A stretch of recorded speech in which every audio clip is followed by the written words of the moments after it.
جی ناظرین، اسی واقعے پر آج ہم بات کریں گے۔ میرے ساتھ موجود ہے میاں اجمل عباس۔ تھوڑی دیر پہلے ہم نے خانے وال پیج پر اس بچے کی عثمان کی ویڈیو لگائی تھی جو کہہ رہا تھا کہ میرے ساتھ زیادتی ہوئی۔ ہم پہنچے ہیں میاں اجمل عباس صاحب کے پاس جو ممبر ضلعی امن کمیٹی ہیں۔ سر، آپ کا کیا کہنا ہے اس واقعے پر؟ سب سے پہلے تو میں اس بات پر خاصا پریشان ہوں اور مذمت کرتا ہوں کہ اس طرح کے کوئی واقعات نہیں ہونے چاہیے۔ دوسری بات یہ ہے کہ جہاں تک وہ بچہ وہاں پر پچھلے 1.5-2 سال سے پڑھ رہا تھا، تو اس 1.5-2 سال میں کبھی کوئی اس طرح کا واقعہ اس مدرسے میں، اس لوکیلٹی میں نہیں ہوا۔ اس مدرسے کے جو محتمل صاحب ہیں انتہائی نیک صالح آدمی ہیں، اور ان کے بچوں کو میں آج نہیں بچپن سے جانتا ہوں، جب سے وہ پیدا ہوئے ہیں، تو وہ خاندان ایسا نہیں ہے۔ تیسری بات یہ ہے کہ جب یہ انسیڈنٹ ہوا تو میں نے کچھ اس کے حقائق فیکٹس اکٹھے کیے۔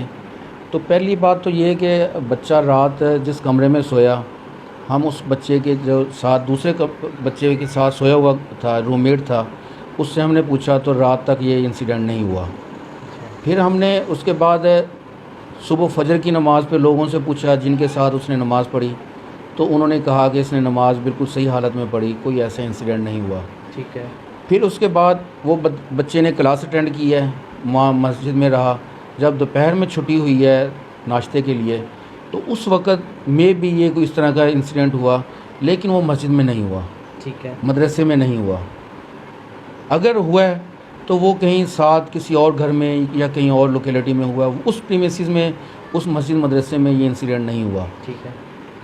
تیسری بات یہ آ جاتی ہے کہ اس بچے کو جب 10 بجے تکلیف ہوتی ہے، پیٹ میں درد ہوتی ہے، تو وہ اپنے عمران کو کہتا ہے کہ مجھے گھر چھوڑو۔ عمران قاری صاحب کو کہتے ہیں کہ جی ان کو گھر چھوڑ کے آنا ہے، اس کو تکلیف ہو رہی ہے۔ ٹھیک ہے۔ وہ گھر چھوڑنے جاتے ہیں۔ میں یہ سمجھتا ہوں کہ اگر اس کے ساتھ انسیڈنٹ ہوا ہے، پہلی بات مسجد میں نہیں ہوا۔ دوسری بات، قاری صاحب گھر تک چھوڑنے ضرور جا رہے ہیں، لیکن اس انسیڈنٹ میں وہ انوالو نہیں ہے، جو میری فیکٹس اینڈ فگرز ہیں۔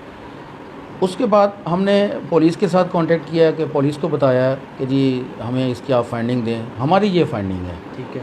پولیس نے کہا نہیں، ہمارے ساتھ جو ہے نا، جو ہمیں فیکٹس مل رہے ہیں وہ یہ ہے کہ یہ انوالو ہے، یہ ہے فلاں۔ میں نے کہا آپ ڈی این اے کروا لیں۔ ٹھیک ہے۔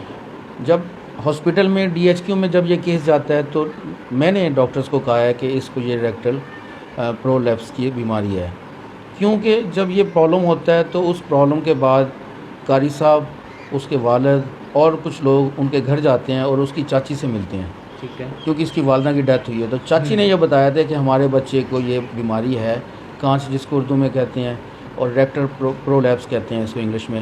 تو یہ بیماری ہے، آپ پریشان ہو، آپ گھر جائیں، اس میں کوئی ایسی بات۔ لیکن آج جب میں گیا ہوں تو ان کا کہنا تھا کہ یہ کوئی بیماری نہیں ہے اس کو۔ اس کے بعد جب میں تھانے جاتا ہوں تو تھانے میں نے جا کے SHO صاحب سے بات کی ہے، تو SHO صاحب نے کہا کہ مے بھی یہ پرابلم ہو سکتا ہے۔ ہم نے اپنے طور پر تحقیق کی، میرے SHO صاحب کے پاس بیٹھے وہاں پر تمام صحافی آ گئے جو اس کی سپورٹ میں کھڑے تھے۔ ٹھیک ہے۔ میں نے ان صحافیوں سے بات کی، میں نے کہا یار یہ پرابلم اس طرح نہیں لگتا۔ انہوں نے کہا نہیں جی آپ کو نہیں اندازہ۔ اب تک ابھی تھوڑی دیر پہلے 5-7 منٹ پہلے بھی ہمارے ساتھ ایک صحافی نے کانٹیکٹ کیا ہے کہ جی ہم آپ سے بیٹھ کے ڈسکشن کرنا چاہتے ہیں۔ ٹھیک ہے۔ صحافیوں کا کیا کام ہے وہاں پر اس کیس کو پرسیو کرنا اور اس کا فالو اپ لینا، نہ کہ وہ اب اس کی وہ چاچی بیان بدل دے، وہ لڑکا بیان بدل دے یا کوئی اور ہے۔ میں یہ سمجھتا ہوں اس کی غیر جانبدار تحقیقات ہونی چاہیے۔ اگر وہ بچے کلپریٹ ہیں، قاری صاحب کلپریٹ ہیں یا کوئی دوسرے ہیں، ان کو کارروائی کی سزا دینی چاہیے۔ نہیں، جو لوگ پکڑے گئے ہیں ان سے جو تحقیقات انہوں نے کی ہیں پولیس نے، تو وہ کیا کہنا ان کا؟ میں نے SHO صاحب سے بات کی ہے، SHO صاحب فرماتے ہیں کہ ان دونوں کے بیانات میں تضاد ہے۔ یقیناً تضاد ہوگا۔ تضاد اس لیے ہوگا کہ قاری اپنے کام پہ ہے اور وہ جو دوسرا ہے عمران میں بھی وہ ہو، یہ تو اب DNA اس کو واضح کرے گا۔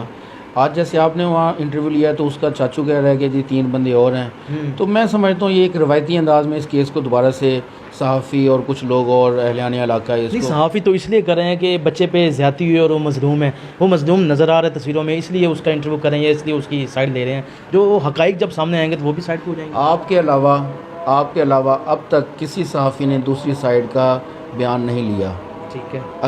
اگر صحافی اپنا بیان دوسری سائڈ سے بھی لیں، پیرلر سٹوری چلائیں، تو ہمیں سمجھ آتی ہے کہ یہ یک طرفہ نہیں ہے۔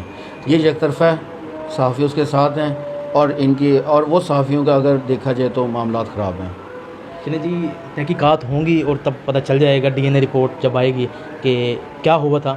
تو ہم سب اس کا انتظار کرتے ہیں پھر. بالکل ٹھیک ہے، انشاءاللہ ہم ڈی پی او صاحب سے، ایس ایچ او صاحب، ڈی ایس پی صاحب سے یہ مطالبہ کریں گے کہ اس کی غیر جانبدار تحقیقات ہونی چاہیے، اور اگر تحقیقات کے بعد مدرسہ ثابت نہیں ہوتا تو اس کا وضاحتی بیان ہونا چاہیے. ہمیں خام خواہ مساجد، مدارس، علماء کو خام خواہ بدنام نہ کیا جائے، کیونکہ اس طرح کے کام اسکول، یونیورسٹیوں، کالجز میں بھی ہوتے ہیں. صرف فوکس ریلیجس لوگوں کو کرنا یہ ہمارا کام نہیں ہے اور ہمیں کرنا بھی نہیں چاہیے. جی بہت شکریہ. میاں اجمل عباس ہمارے ساتھ موجود ہے جو ضلعی امن کمیٹی کے ممبر ہیں.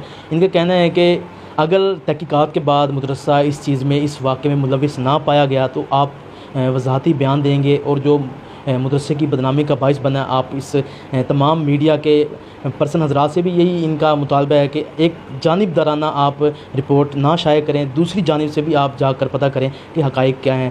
ہمیں دیجیے اجازت. کیمرہ مین مہتاب حسین کے ساتھ محمد آصف چودھری، خانیوال سٹی نیوز.